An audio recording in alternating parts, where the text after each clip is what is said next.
आइए, Hindi online classes में आपका हार्दिक स्वागत है। मैं भूदेव शर्मा आपको आज क्षितिज पाठ्य पुस्तक के सूरदास नामक प्रकरण में सूरदास के पद्य पर आने जा रहा हूं।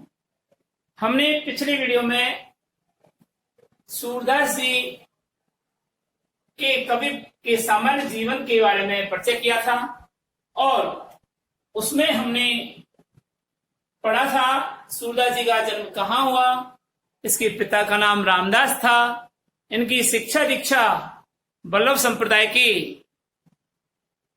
गुरु वल्लभाचार्य के आश्रम में हुई और वल्लभ संप्रदाय में दीक्षित होकर मथुरा के मंदिर में भजन कीर्तन करने के लिए नियुक्त किया गया।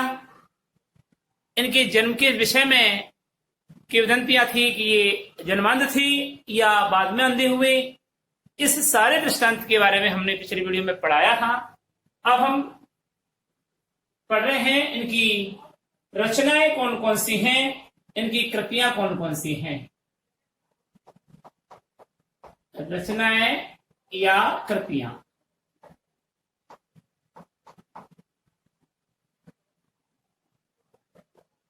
तो देखिए, सूरदास जी की प्रामाणिक रचनाएं निम्न 3 प्रकार की हैं या 3 हैं।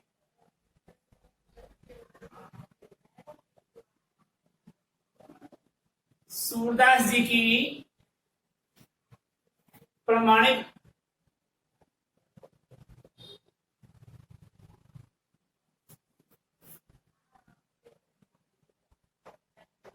रचनाएं निम्न 3 प्रकार से हैं, 3 हैं।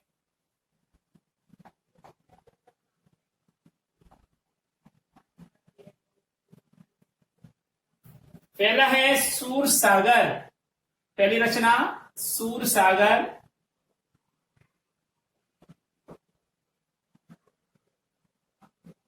दूसरी रचना साहित्य लहरी।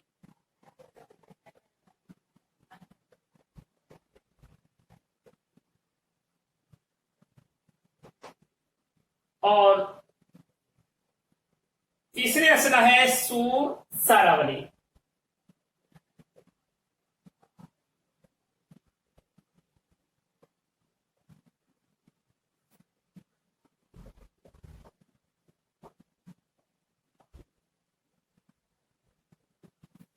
सूर सागर इनकी बहुत प्रसिद्ध और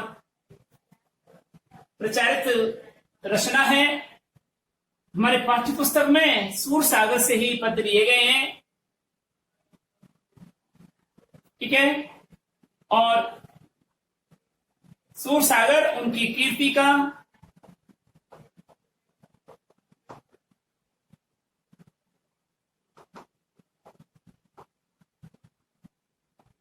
कवि की सूर सागर कवि की कीर्ति का मुख्य आधार है।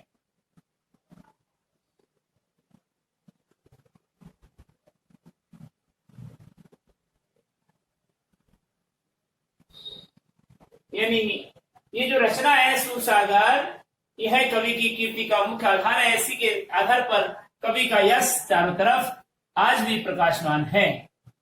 सूरदास जी के बारे में कहा गया है कि सूर सूर तुलसी शशि उड़गन की सबुदास, अब के कवि खद्योत सम जहते करत प्रकाश।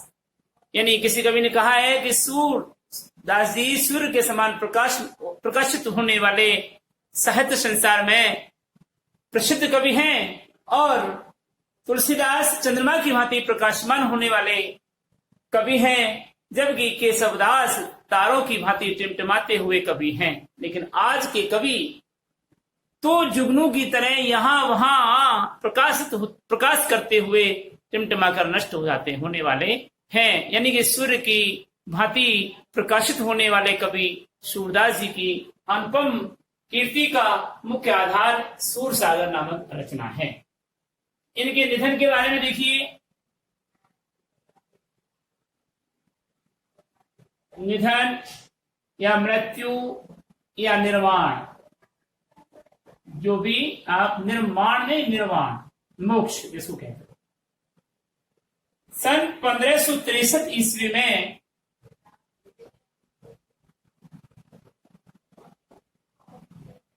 अब देखिए मैंने बताया 1563 में 57 जोड़ दीजिए 1620 विक्रम संवत आ जाएगा। ठीक है, तो सन 1563 ईस्वी के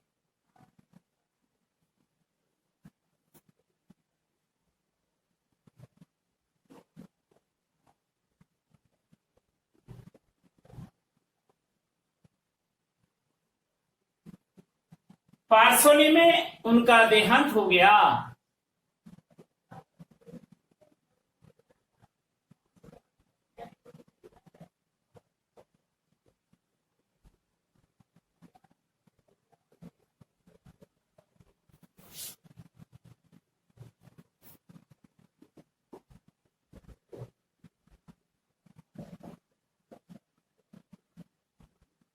देहांत हो गया। अब हम इसको कहें तो ये भी कह सकते हैं अर्थात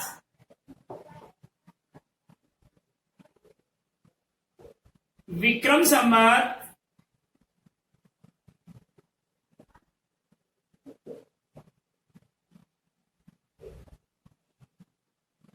1620 में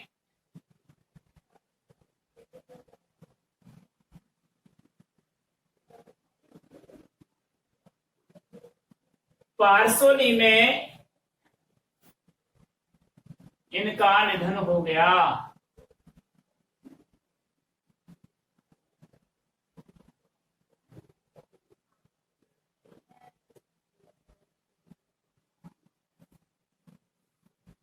ठीक है, ये इतना आपको कवि का सामान्य परिचय जो हमारे आते हैं, दो दो नंबर के दो आते हैं, एक गद्य का आएगा, लेखक का सामान्य परिचय आएगा, एक आएगा कवि का सामान्य परिचय।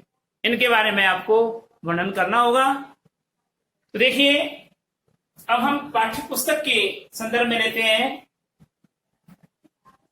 कि कवि ने ये जो पद दिया है, पद नंबर 1 कि पूजत श्याम कौन तू गोरी, पूजत श्याम कौन तू गोरी, कहाँ रह तू का की है बेटी, देखी नहीं कब हूँ ब्रज खोरी, पूजत श्याम कौन तू गोरी।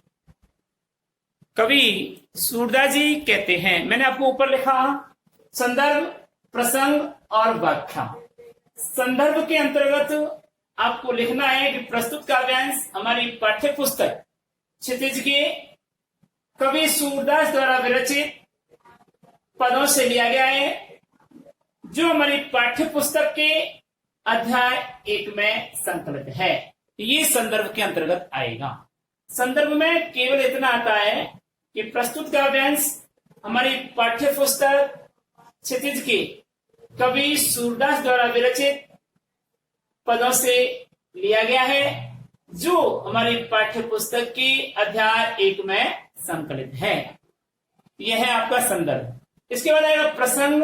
प्रसंग, इस पद के अंतर्गत क्या प्रसंग चल रहा है, किसके बारे में बताया जा रहा है, क्या दृष्टांत है, उस दृष्टांत के बारे में क्या वर्णन किया जा रहा है, वो आपका प्रसंग में आएगा। क्या प्रस्तुत काव्यांश में कवि सूरदास जी ने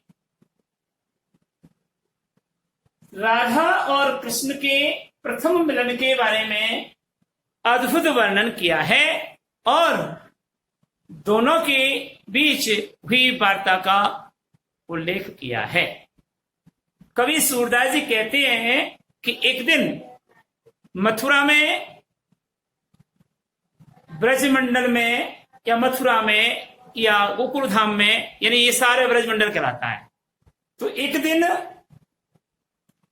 ब्रजमंडल में, ब्रज की कुंज गलियों में खेलते हुए, अपने सखाओं के साथ खेलते हुए श्री कृष्ण ने एक सुंदरी को देखा, जो आज से पहले कभी इस कुंज गलियों में नहीं आई थी।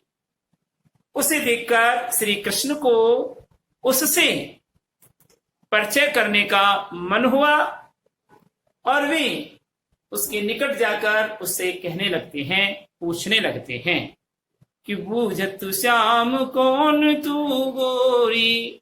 श्याम श्री कृष्ण जानना चाहते हैं कि हे सुंदरी तू कौन है। कहाँ रहे तू काकी है बेटी, देखी नहीं कबहू ब्रज खोरी। बुझत श्याम कौन तू गोरी। हे सुंदरी तू कहाँ रहती हो, किसकी बेटी हो। आज से पहले हमने कभी भी तुम्हें इन ब्रज की कुंज गलियों में नहीं देखा है। ब्रजखोरी, ब्रज की गलियों में कबहू कभी भी। काकी किसकी, कि कहाँ रहती। ये सुंदरी तुम कहाँ रहती हो, काकी है बेटी, किसकी पुत्री हो। और आज से पहले हमने तुम्हें इस ब्रज मंडल में, ब्रज की गलियों में कभी नहीं देखा है। इसका उत्तर देते हुए राधा कहती है कि काहे को हम ब्रज तन आवत, काहे को हम ब्रज तन आवत, खिलत रह तू आपनी पौरी। सुनत रह तू श्रवणन नंद ढोटा, कर तू फिर तू माखन दधी रोटी। बुझत श्याम कौन तू गोरी। कि हे नवयुवक, हम भला किस लिए ब्रज में आएंगी, हम ब्रज मंडल में क्यों करके आएंगी। अरे हम तो अपने घर के आंगन में पौरी पर खेलती रहती हैं, किंतु कानों से इतना अवश्य सुनती हैं। सुनत रहे तू श्रवणन, श्रवणन यानी कानों से, सुनत यानी सुनती, रहती यानी रहती हैं। हम कानों से इतना अवश्य सुनती रहती हैं कि नंद ढोटा, ढोटा यानी ये अवधि भाषा में, ब्रज भाषा में ढोटा यानी बालक, पुत्र, बेटा, कि इतना अवश्य सुनती रहती है कि यहाँ ब्रज में नंद का बेटा करतु फिरतु माखन दधी चोरी, माखन और दही की चोरी करता हुआ फिरता रहता है, घूमता रहता है। तो यहां तक दोबारा पढ़ते हैं। काहे को हम ब्रज तन आवत, खिलत रहे तू आपनी पौरी। सुनत रहत श्रवणन नंद ढोटा, कर तू फिर तू माखन दधी रोटी। पूजत कौन श्याम तू गोरी।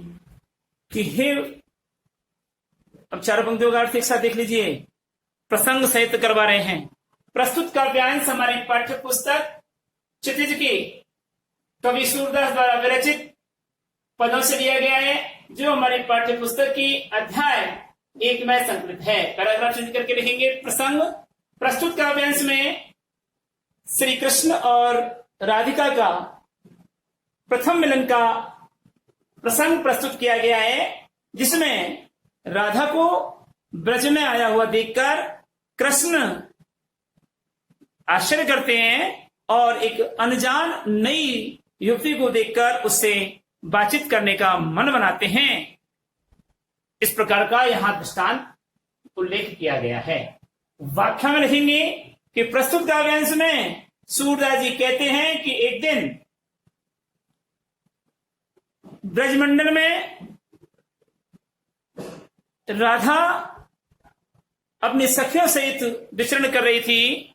अनजान युवती को देख करके श्री कृष्ण आश्चर्यचकित होते हैं और उससे मुलाकात करते हुए, पहचान बनाने के लिए उनसे बातचीत करते हुए उनके पास जाते हैं और कहते हैं कि हे सुंदरी, हम जानना चाहते हैं कि तुम कौन हो, कहाँ रहती हो, किसकी बेटी हो। आज से पहले इस ब्रज की कुंज गलियों में हमने तुम्हें कभी नहीं देखा था। श्री कृष्ण के इस प्रकार के प्रश्न सुनकर के राधा उत्तर देती हुई कहती है कि हम क्यों करके ब्रजमंडल में आएंगी, हम तो अपने महल की आंगन और पौरी में ही खेलती रहती हैं, किंतु कानों से इतना अवश्य सुनती रहती हैं कि यहाँ ब्रज में कोई नंद का बेटा माखन और दही की चोरी करता हुआ फिरता रहता है।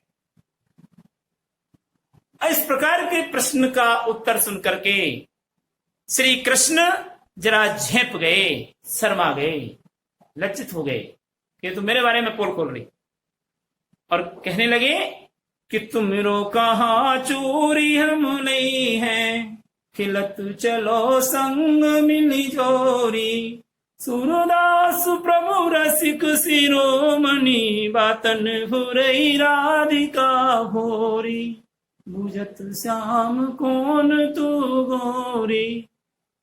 श्री राधिका के द्वारा सुने गए प्रश्न के उत्तर को सुनकर के श्री कृष्ण जरा झेप जाते हैं, शर्मा जाते हैं, किंतु संभल कर कहने लगते हैं कि हे सुंदरी, हम तुम्हारा क्या चुरा लेंगे, चलो इन बातों को छोड़ो, अब हम साथ में जोड़ी मिलकर के मित्रता पूर्वक जोड़ी मिलकर के खेलने चलते हैं। इस प्रकार सूरदास जी कहते हैं कि रसिक शिरोमणि श्री कृष्ण अपनी मीठी मीठी बातों के भुलावे में लेकर के राधा को खेलने ले गए, और वह भोली भली राधा श्री कृष्ण की बचकानी बातों में आ गई। ये इस पाठ का अर्थ हुआ। और इसके बाद में हमको एक पॉइंट और लिखना होगा, और वह है व्याकरणात्मक टिप्पणी।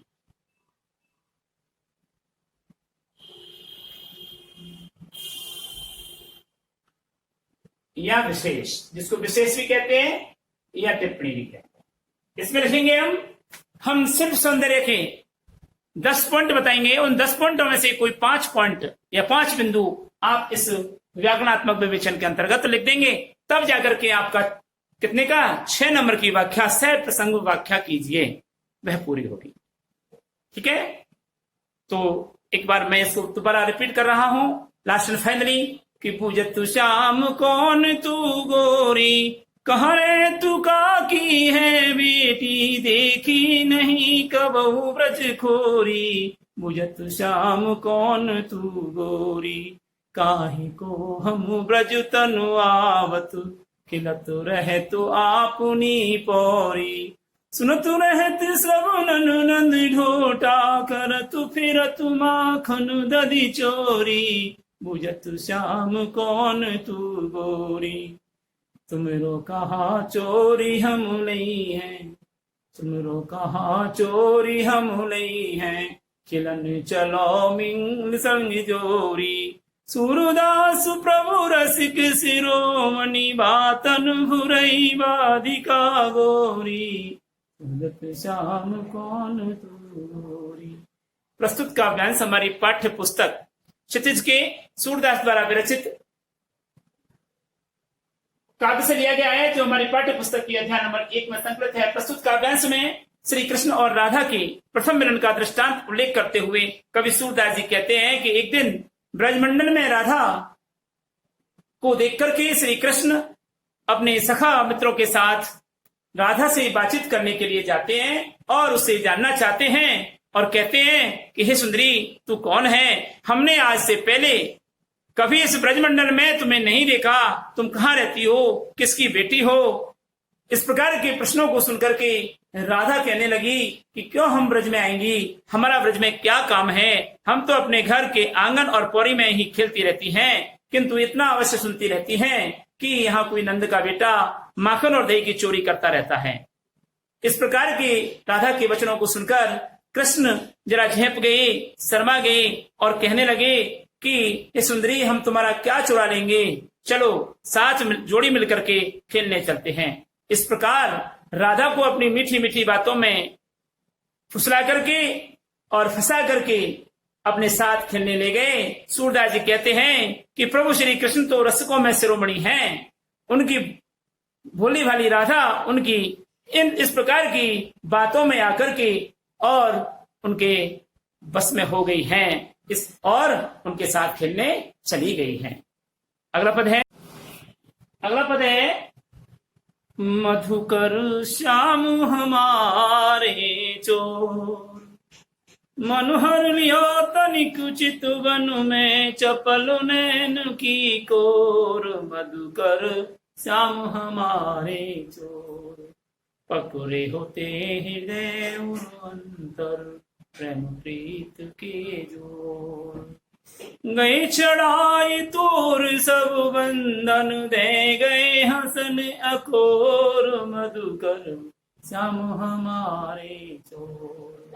चौक परी जागत निसुबीती, चौक परी जागत निसुबीती, दूर मिलो एक भोर। सूरदास प्रभु सरबस लूटो, नागर नवल किशोर, मधुकर श्याम हमारे चोर। सूरदास जी कहते हैं कि श्री कृष्ण मथुरा में कंस को मारने के लिए चले गए। श्री कृष्ण अक्रूर जी के साथ में जब गोकुल से मथुरा जा रहे थे तो ब्रजमंडल की गोपियों ने उनका रास्ता रोक लिया और कहने लगी कि हम भी साथ चलेंगे। लेकिन श्री कृष्ण के बहुत तेरे समझाने पर गोपियों ने थोड़ा सब्र रखा और उन्हें वापस आने के लिए आश्वासन देकर चले। उन्हें आश्वासन दिया कि मैं जिस काम के लिए मथुरा जा रहा हूं, कंस को मारकर मथुरा में सुशासन स्थापित करके और मैं पुनः ब्रजमंडल में अर्थात गोकुल में आ जाऊंगा और तुम्हारे साथ रहूंगा। गोपियों ने उनकी इन बात पर विश्वास करके और सब्र किया, किंतु उनके आने का इंतजार करते हुए उसी राह पर बैठ गए। जिस निश्चित समय अवधि के व्यतीत हो जाने पर भी जब नहीं आया श्री कृष्ण, ब्रज में नहीं आया, तो गोपियां व्याकुल हो गई और अनशन पर बैठ गई। इस प्रकार अनशन पर बैठी हुई गोपियों को देख करके श्री कृष्ण का मन विफल होने लगा और योग संदेश के लिए उद्धव को उनके पास भेजा। उद्धव श्री कृष्ण के परम मित्र थे और परम भक्त भी थे। उन्हें बोध ज्ञान हो गया था, उन्हें ईश्वरीय ज्ञान हो गया था, तत्व ज्ञान प्राप्त हो गया था और श्री कृष्ण के चतुर्भुज दर्शन भी उन्होंने कर लिए थे। वो जानते थे कि ईश्वर ऐसे प्राप्त नहीं होते मोह माया त्याग कर, वेद विद्याओं को पढ़कर, धर्म कर्म कांड से मोक्ष को प्राप्त करके ईश्वर के द्वार तक पहुंचा जा सकता है। इस प्रकार से योग साधना करने के लिए समझाने हेतु श्री कृष्ण ने उद्धव को गोपियों के पास भेजा कि उन्हें समझाइए कि श्री कृष्ण ईश्वर हैं और ईश्वर इस प्रकार से प्राप्त नहीं होते हैं। ईश्वर को प्राप्त करने के लिए योग, वैराग्य, तप और ज्ञान प्राप्त करना आवश्यक है, तब मोक्ष प्राप्त हो सकेगा, मुक्ति प्राप्त हो सकेगी। इस प्रकार से उद्धव को समझा बुझा करके और श्री कृष्ण ने भेजा कि गोपियों को तुम समझा देना।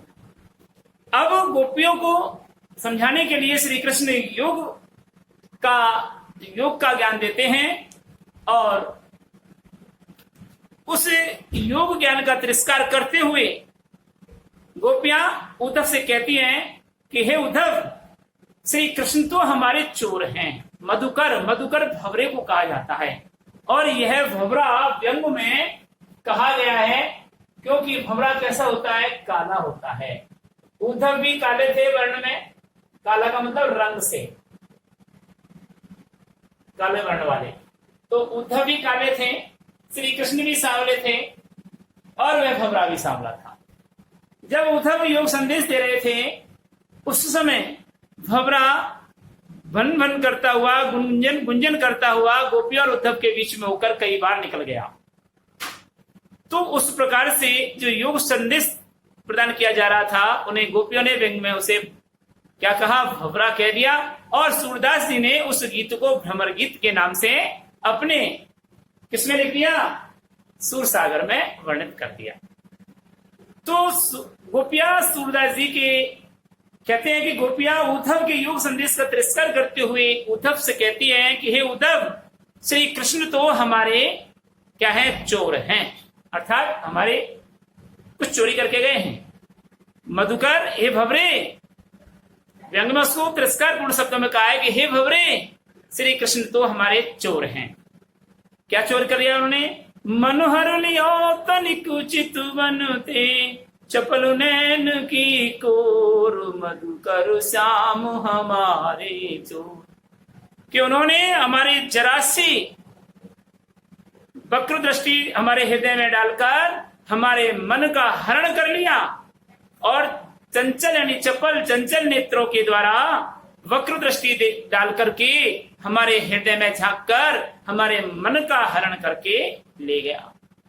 जिस हृदय में हमारे मन को दृढ़ता पूर्वक पकड़े हुए थी, काय के बल पर, प्रेम और प्रीति के जोर से, प्रेम और प्रीति के बल पर हम अपने हृदय में दृढ़ता पूर्वक हमारे प्रेम रूपी मन को जकड़ कर पकड़े हुए थी, उसे जरासी चंचल दृष्टि डाल करके हमारे हृदय में झांक कर हमारे मन को हरण करके ले गया।